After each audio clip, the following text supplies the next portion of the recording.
So I need your name. I want you to talk about Sankofa Arts and your role there.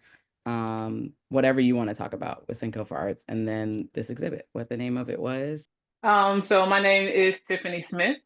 I am the owner and master artisan for Sankofa Arts.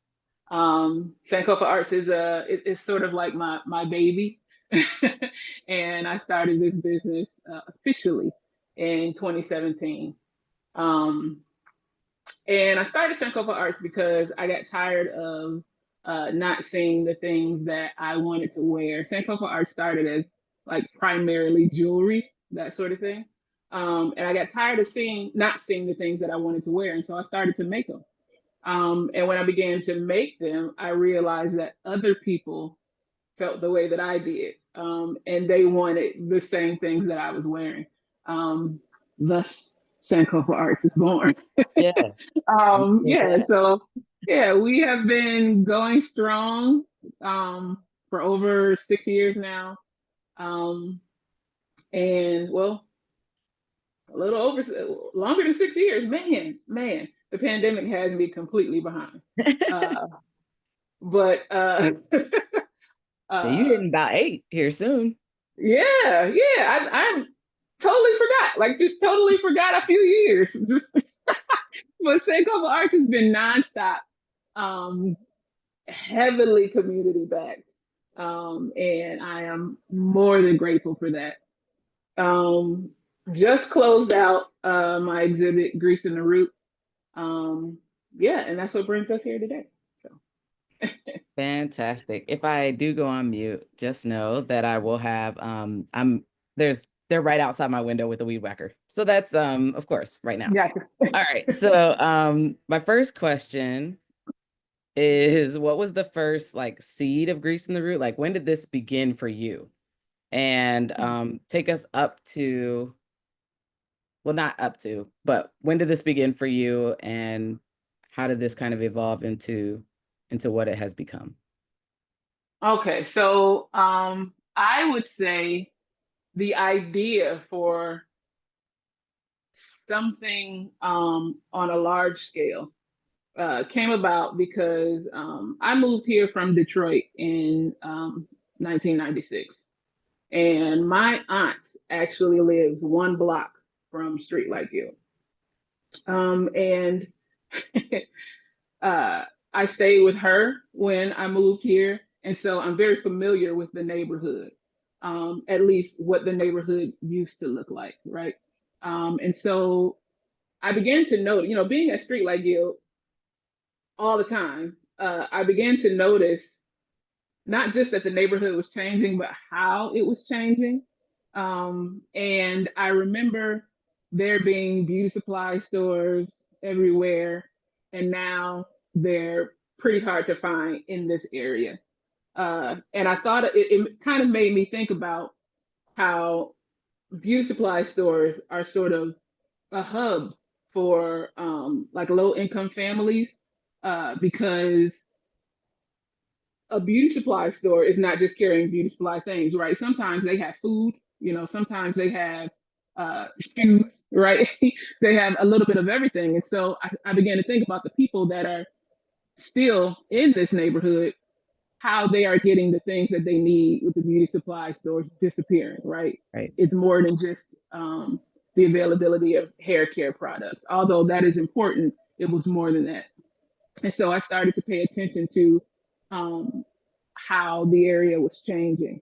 And then when Dale Whitaker showed up in this area, um, I was personally affected because Wayne T. Lee, which is the funeral home that used to be in that space before Dale Whitaker took over, buried my closest cousin, Okay. uh, the son of the aunt that lives a block away, right? And what I know of Wayne T. Lee is that Wayne T. Lee would provide services for people who couldn't always afford it. And I know not just my family, but uh, several families just on that one block that I Right. know couldn't afford to bury their loved ones, and Wayne T. Lee stepped in and saved the day, you know. Um, and seemingly, they just went away overnight. Wow. And this is coming from someone who is right across the street every other day, right? It was like Wayne T. Lee was there on a Monday, on a Wednesday, the sign was gone. You know, on that Thursday, Bill Whitaker was up and operating, right? And it was so jarring that I started to put in calls like, did you know this was happening? Did you know this was happening? Wow. And a lot of it was just, it really put into perspective how the area was changing and how it was directly affecting people that I knew and loved and those that I didn't. Um, Right. and so that coupled with the whole beauty supply store being gone away, and then the services of folks, or the servicing to folks that are in need, I knew I wanted to do something and I didn't know what. This was over a year ago. And so I began to think about how I could tell this story through the eyes of something missing. And what was missing now was the beauty supply stores. How do I tell this story of experience through hair, right? So greasing the root isn't about hair, right? The overall essence of it is not about hair, but we're using hair to tell these stories, um, and to tell and to share these experiences. So yeah, I hope that answers the question. About a year ago, beauty supply stores disappearing is Well, what okay. planted Okay. the So this seed. is like this is blowing my mind. This is totally a sidebar. But so my father passed away July 2nd of last year. He lives off Mm-hmm. Morrison, right down the street from Street Like Guild. And Mm-hmm. so, yeah, we weren't escaping that price, but we paid for that all, 2 years when he got his diagnosis. But like Yeah, even tying some of the stuff in that we will talk about in a moment, but even tying some of that stuff in, when you think about the lens not being there, this is so brilliant. You are so brilliant. But like thinking about, I want to show this from a place of like where this doesn't exist anymore, but then also like when it speaks towards a genocide, right? Like we're talking about the genocide. This is important too with the funeral home because now we can't even bury our exactly. oh my God. Exactly. Okay. Yeah. All right. So so you did collaboration. Speaking of this, you did collaborations, and this was where like kind of all those dots connected for me. Sitting on the porch with Izetta and talking to community members, Kimberly, Danielle, and like talking to all of them about hair and like how we care for our hair and was that greasing the scalp? Is that what that was? That Yes, breathing, scalp, right? breathing So that scalps. Yeah. it's just brilliant. So it's greasing the scalp. We're sitting on there, and I'm looking directly at Dale Whitaker. And I'm feeling the presence of all of my maternal ancestors. And Hmm. it's just like this moment, and there were tears, and everybody was just really into it. So, how did you determine your collaborations and how that would look throughout the process? I knew from the beginning that there were certain people that I wanted involved. Of course, Izetta, right? Izetta is an amazing storyteller. Um, and she has a different way of looking at things because she's worked with children, right? And so she can see the softness of all things, right? Um, and we kind of play off of each other when it comes to that. Me, I'm more of a realist. I'm gonna see it. That thing across the street is an eyesore, and she's gonna be like, that thing across the street might be an eyesore, but what is it covering that's a real eyesore, right? And so, or what is, look at the garden in the back of it, right? There's beauty there, right? So I'm not always going to see that. And I knew that greasing the root was going to be very, very heavy for some folks, and I wanted there to be a way of relief and release following that, right? So opening night, was grand. I also had Izetta do a presentation on uh, all these things that I wanted to include in the exhibit but couldn't.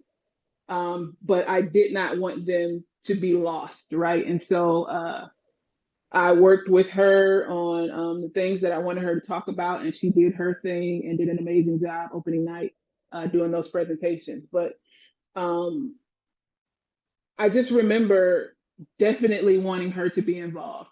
Um, when you are exposing not only a community, but a community that you care for to any type of trauma, any type of hardship, it is also your responsibility to make sure that there is some healing that comes with that. And so originally, I wanted Kim and a therapist available. Unfortunately, the therapist had some issues and couldn't make it, but Kim did an amazing job with her part of that. And this thing is that I'm trying to do is bigger than just me, right? Yes, it's my exhibit, but is it really, right? I am this vessel to tell these stories, but are they mine? Right. And so I can't do this by myself. I never intended to do it by myself. And so Kim, Izetta, Leora, the therapist that we wanted to have involved. There is another artist. Her name is Elise Kendrick, and she is the daughter of amazing textile artist right here in Columbus, Wendy Kendrick. Uh, and Elise does these amazing carvings that she dips into ink and then presses onto wood panels or different materials, right? And I feel like more people in Columbus should know her. So I reached out to her. I was like, I want you to be involved in this exhibit. She lives in Nashville, Tennessee. She flew down for this, right? Oh, wow. Community, right? Yeah. Building. And so she was present opening night, taking pictures and stuff.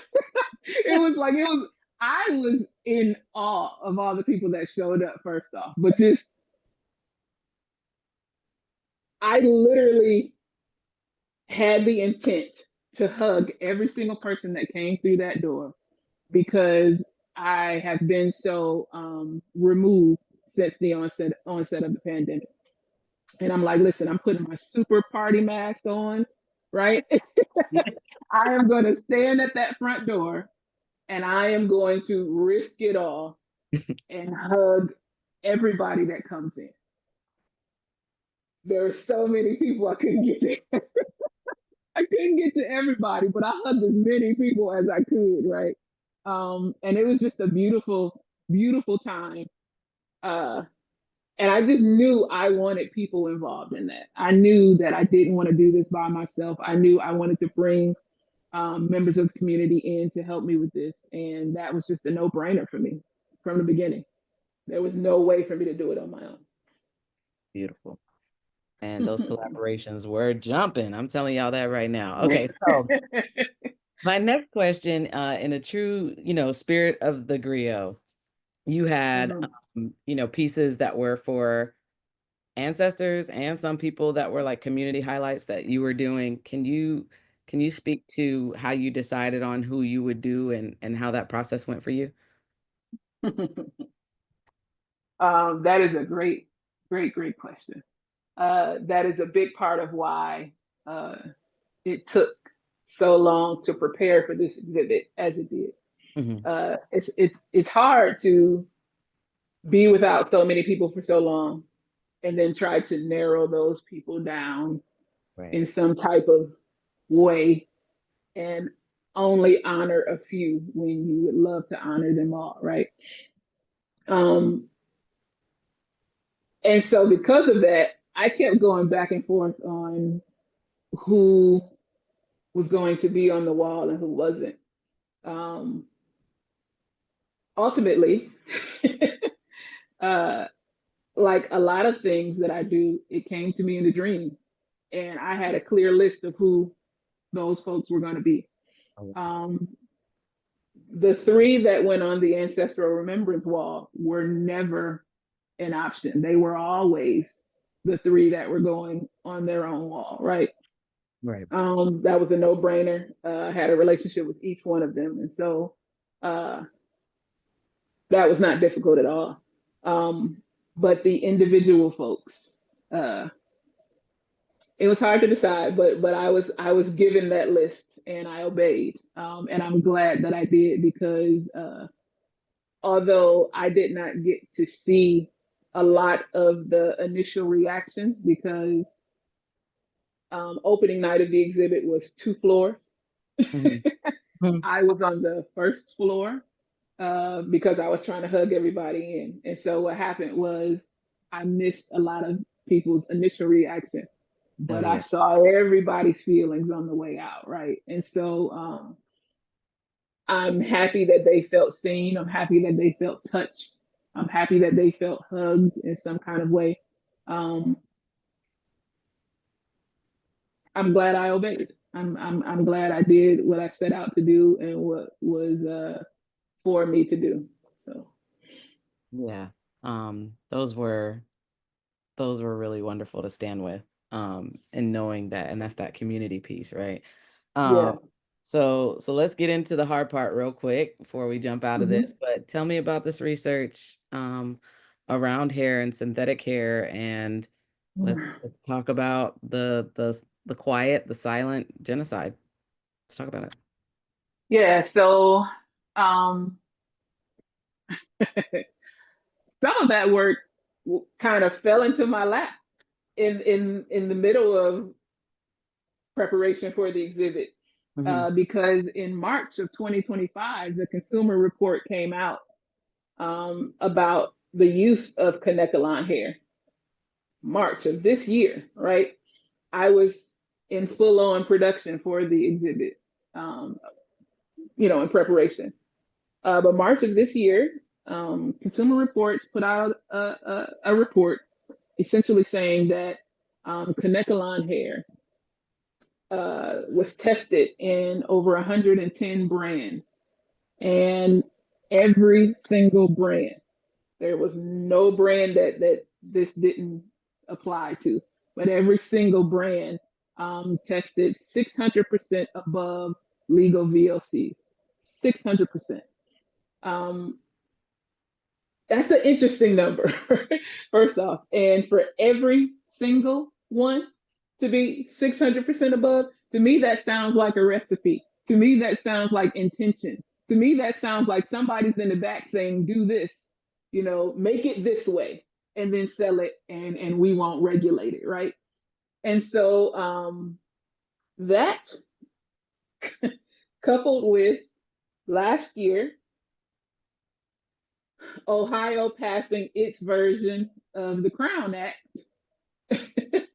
and putting stipulations on it, making it only for students.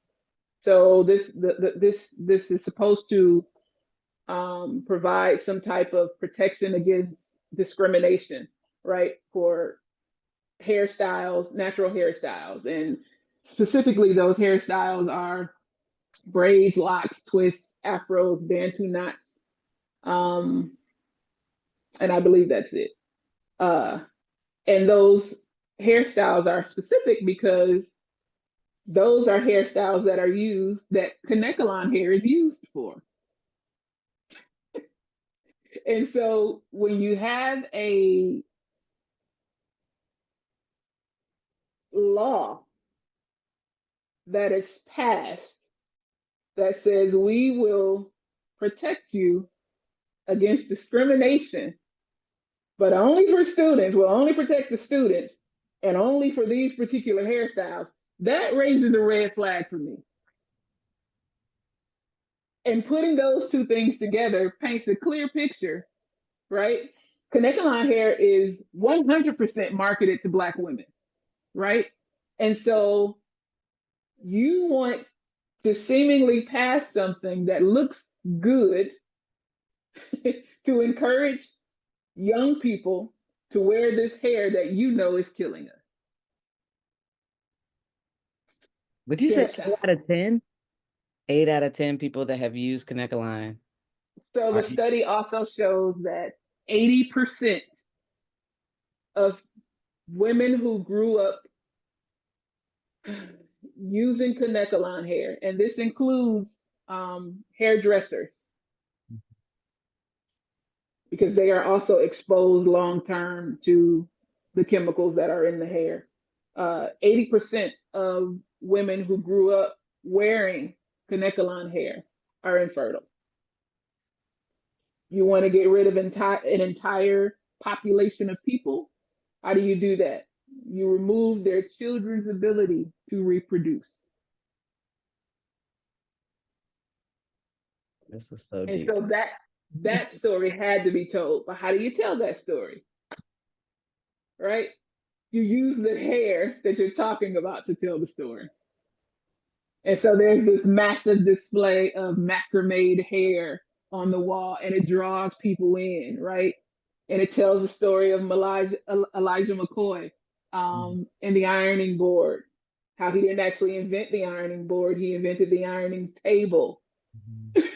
And he invented the ironing table because his wife was complaining about not having something hard enough to literally iron her hair, right? This idea that we have to straighten our hair comes from so far back, right?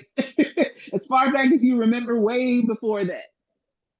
And so I needed to tell that story as well. And so that piece involving the antique ironing board and the macrame hair and the light shining on the name of the piece. And it was a great way to pull people in. And for a moment, they thought it was beautiful until they read the law and put the things together and realized that this is killing us. And nobody is going to tell us that, right? Nobody is telling us that. Yes, this study was released, but who knows it was released? I had a group of young girls from a cosmetology school who knew what Kanekaline hair was, knew it by name, but didn't know what Kanekaline hair was. They've heard of Kanekaline hair, yes. They know that it's synthetic hair. They knew that. But did you know, one of the young ladies asked, isn't Kanekaline hair plastic? Yes, it is. Well, what kind of plastic is it? Imagine the pipes that you have under your sink. You take those pipes and you stretch them and you twist them and you stretch them and you twist them and you stretch them until you've twisted and stretched so long that it becomes hair-like. It's the exact same material. Same material. But they take that and they add even more chemicals on top of it. And then you sit that on your scalp for weeks. And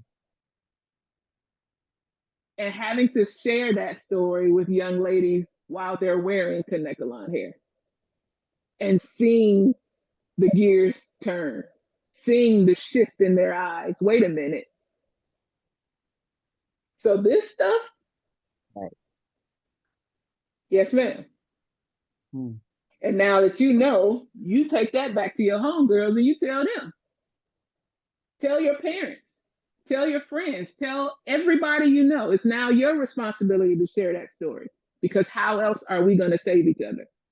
If I keep this to myself, how am I going to save you? And so that was there were lots of moments like that, very intimate, very endearing, very rational, difficult, very, very difficult, which is why I needed that separation of rooms. Yeah. One side is loving, the other side is the hard truths, right? I needed that separation because you need to be able to leave it and go to something that's going to hold you for a moment before you can go back to the rest of the exhibit and see everything else. So Yeah, I've been having those conversations with my family, just with my nieces and then my sister, and it's yeah, wow. And some of them are have trouble in that space, whether it be fibroids or whatever. And yeah, yeah, and so like to know that that could have been caused by that, or probably was. hmm Um, yeah, very sobering moment, I think. I think for everybody. absolutely, absolutely. I had a an elder who had just lost um, her daughter. I had never met her before. She had scheduled a tour, and so she was there. Um, and she had just lost, well, not just lost her daughter, but lost her daughter. It was still fresh in my mind. It was still fresh, but I think it had been like a year or two.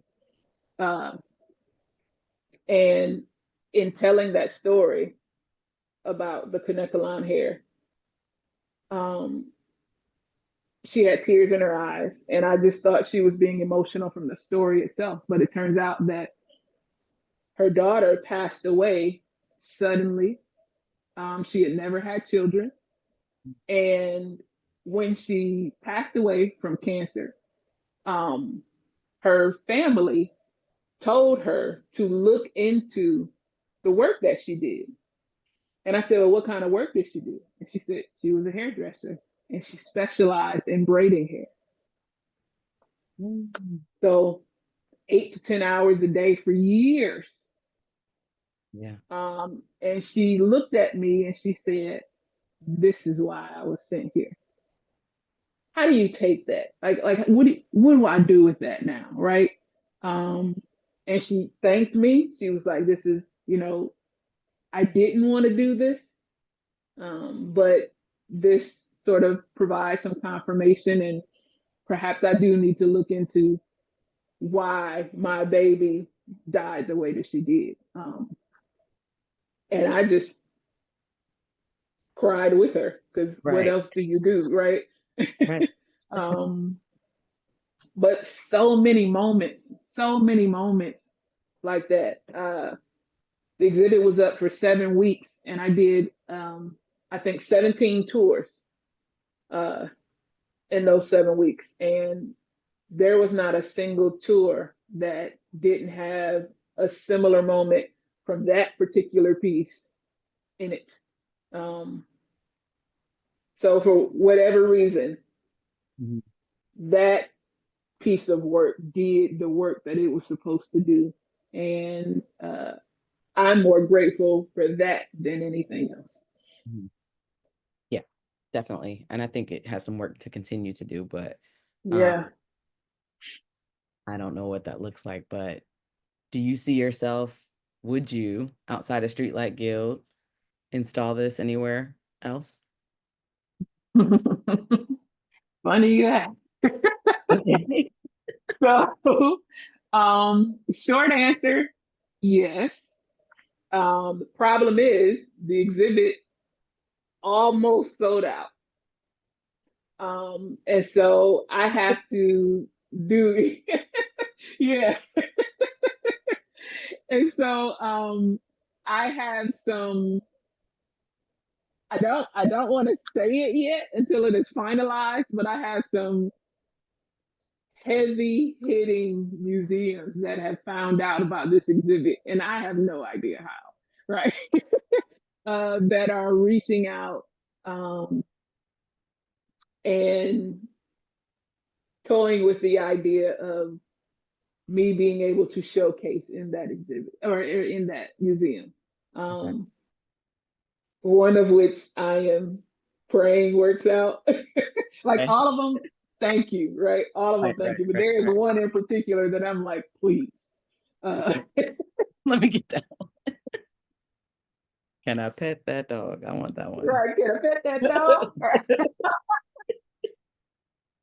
So I am currently sort of thinking about how that will work in another city, because a big part of the exhibit is, my love letter to Columbus. Right. Um, and so this particular place, I do have a relationship also. And so calling out certain folks in that space won't be difficult. Okay. But the preparation, I need like a year again. And they're wanting kind of a quick turnaround. And so we'll see what happens. We'll see what happens. But I am open to doing this particular exhibit in other spaces. So we'll see. Sure. There's some things in the works. Yeah. Okay. I love that. Can't wait to see where it lands.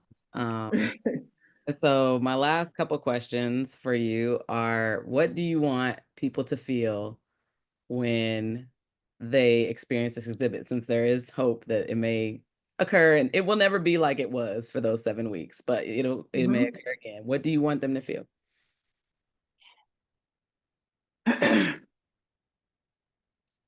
Loved, um, not alone, seen and felt. um, I want people to feel something familiar. Um, I want people to be angry. Um, Lots of different emotions, but there are definitely some parts I want you to be angry about, but not just angry for the sake of anger. I want you to be moved to action. Um, and I also want you to think of other people during this exhibit. Take in what you need to take in, feel what you need to feel, but also empathize. Um, if there's a particular part of this exhibit that you feel does not pertain to you, think about the people that it does. Right. Um, and safety.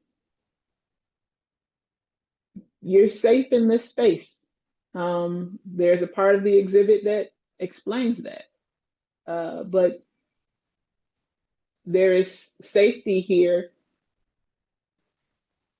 in many different regards, right? But you are safe to feel what you need to feel. You are safe to be who you are. Um, and just safety, just safety. Safety to feel all those things because you are going to Yeah. feel those things.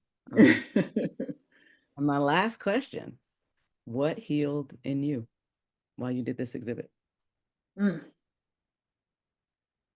Uh, I knew he was gonna have one that got me. I knew. I I wasn't knew he trying. was gonna do it I'll to tell you me. that. I wasn't trying to. Well, um,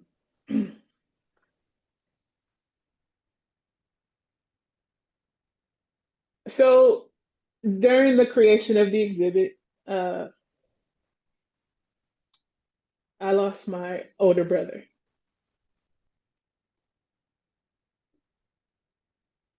and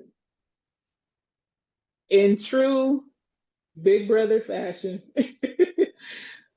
this happened at a time where I was trying to teach this community that I love so much how to mourn people that we've lost.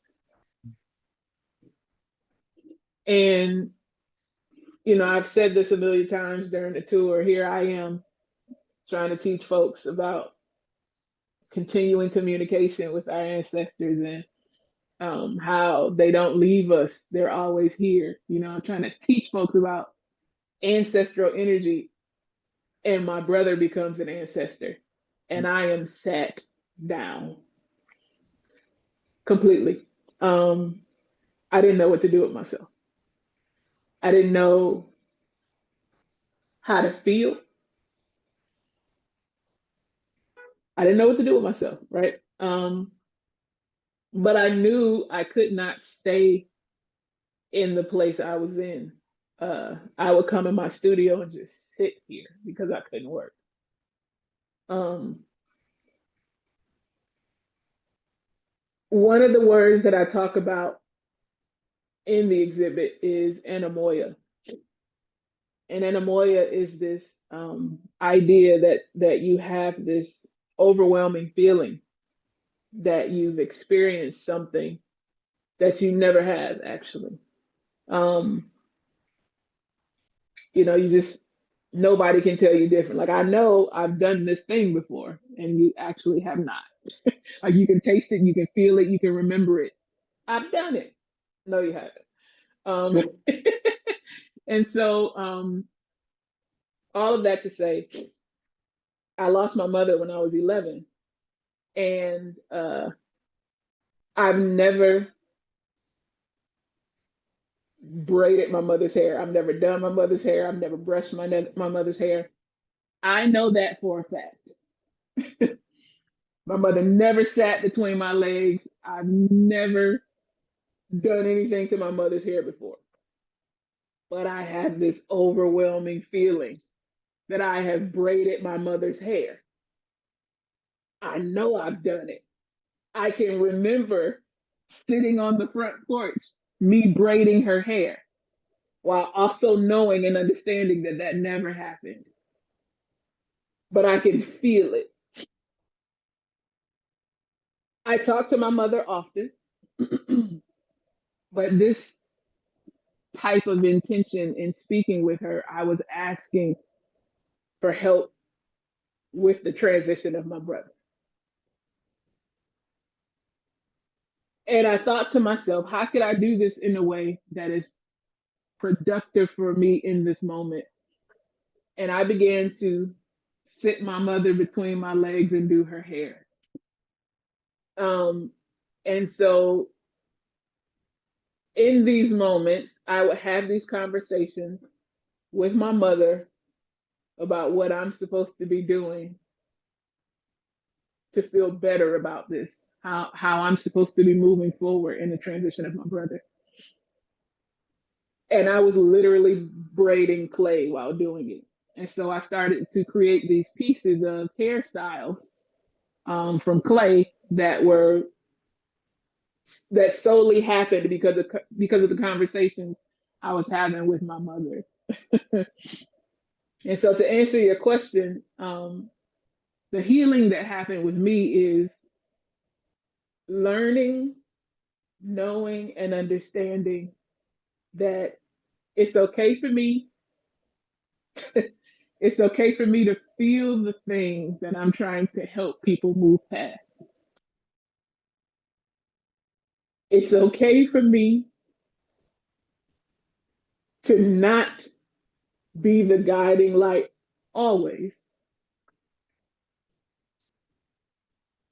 And it's okay for me to seek light.